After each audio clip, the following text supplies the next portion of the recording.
So MTP, My Teaching Partner, is a strengths-based coaching program that works with teachers individually to provide them with personalized support that is relevant to and really based on what's already happening in their classroom. So it's a great chance for teachers to observe themselves in action through video, to observe themselves in action through video, and to receive customized feedback that's also part of a more collaborative problem-solving process. So what it's not, if it helps, is a coach telling a teacher, this is what you're going to do in your classroom.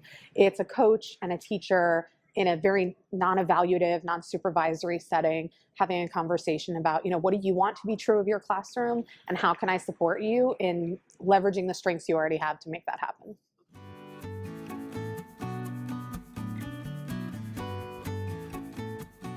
Because I know there's such a variety of kind of different circumstances across the country and across the world in different school districts. But I know that what all those districts share and the people in those districts share is a really deep care and commitment to the students and the families who they're serving.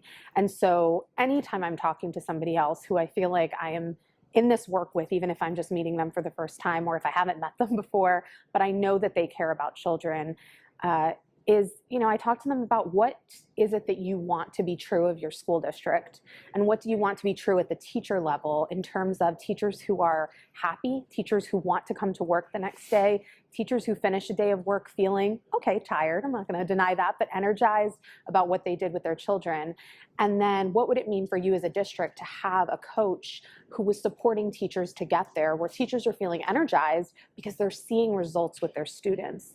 And it's really tempting to focus on those year-end results, and I've been there. I've worked in a school district where those numbers dictated a lot of decisions, but there are so many steps along the way. We don't just get from A to standardized test results, all of those micro moments in between. I think MTP really helps to string those together at the teacher and coach level so that when we get those results, we're not surprised and we can see, wow, look at all of the strength we have in our teachers that is attributing to these, great student outcome results. And that's what MTP has shown. It's shown improvement in student achievement scores.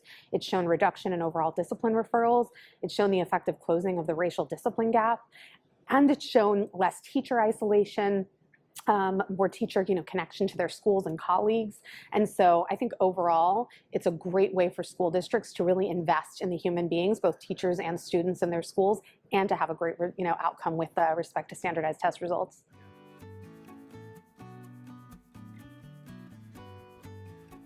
Because I do think that standardized process, one, we know that it's reliable, we know it works, there's research that backs it up, and it's been done by thousands of teachers with all different levels of experience, from novice teachers to 30-plus year veterans. But the standardized process also makes it so that you don't have to spend a lot of time thinking about what comes next. You just get to spend time thinking about what you're going to do for your students in the classroom, or as a coach, you get to spend time thinking about how am I going to best support this teacher. And so the process has 5 steps, or each cycle rather has 5 steps that start with the teacher recording a video of their classroom. Then the coach watches that video and provides brief written feedback and questions. The teacher responds in writing. There is a conference that can be held in person if it's a situation like this where the coaches are in their district, or it can be held by phone or video chat when it's done remotely, which it often is. And then that's followed with an action plan, which the teacher can then take with them, use immediately, and that cycle will happen all within 2 weeks. That cycle will then start to repeat.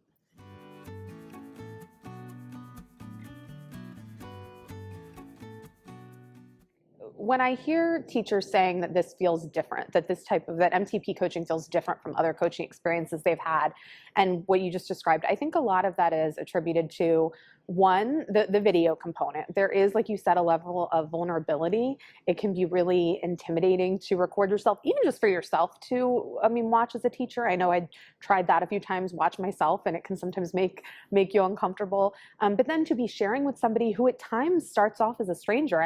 For many teachers, the first time they're meeting their MTP coaches at the training, and then a couple of weeks later, they're sending them their video of their classroom, which is such this, kind of sacred space for a teacher. And so that alone, I think you might think, how could this be something teachers enjoy, or why would they want to do this? But I think what makes it so unique is what follows that. And it's what we hear a lot of teachers say, which is that it's a strengths-based coaching model. And so they send this 30-minute video of their classroom to a coach, and the coach is watching that with a clear lens for what worked, what was effective in these 30 minutes. And that, at least for me as a former teacher, was different than coaching I'd both received and, to be honest, coaching that I had been the coach in the relationship, where I was watching classrooms and looking for what to tell them to fix or do differently. Something I frequently hear from coaches who do this is it's a complete mindset shift for them of going from this deficit-based, what are all the holes I can find in this classroom, to a positive strengths-based, what are all the things this teacher is doing well? What are all the moments where we see the impact, the positive impact on students?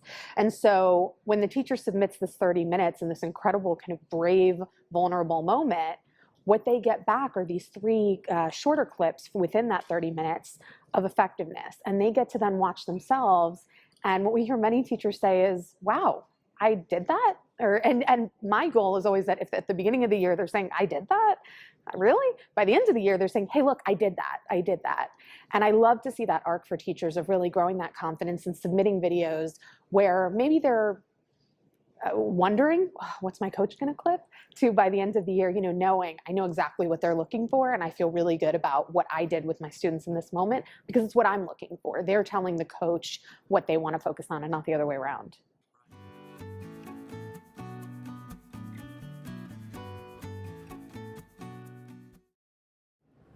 I want teachers to experience in MTP a true strengths-based coaching model where they become increasingly aware of the strengths that they're demonstrating in their classroom, that they feel confident in those strengths, and that they see a clear path for how those strengths can help strengthen all of their interactions with their students, even ones that maybe right now feel like more of areas for opportunity. 2, I think the very process and the nature of MTP, wherein a teacher has this protected time, and my coaches make fun of me because I use that phrase a lot, but has this protected time to reflect on their practice in their classroom, that in and of itself I think is so special and unique. And I wish it wasn't unique. I wish teachers had that time all the time. But it's a busy world for teachers, and most of them are spending day-to-day thinking about their students. And so to be able to take a step back and say, well, let me think about my practice and how it affects my students, and not just think about what I'm teaching tomorrow, that time is so special. And what I hope is that as teachers do MTP, they're starting to internalize that strengths-based model, where then as they're teaching, they can also have a little bit of that metacognition where they're thinking, oh, that worked, I want to try that again, or wow, look what I just did there. And they're starting to internalize that voice of their coach, which sometimes we hear teachers say, like, oh, I started to hear the coach's voice in my head, in a good way. But then also that teachers start to recognize, or not start to, I think they do recognize, but really start to prioritize the value of carving out time for reflection and for celebration of themselves, because otherwise it's really easy to burn out. And I think what this does is counteract that feeling of burnout.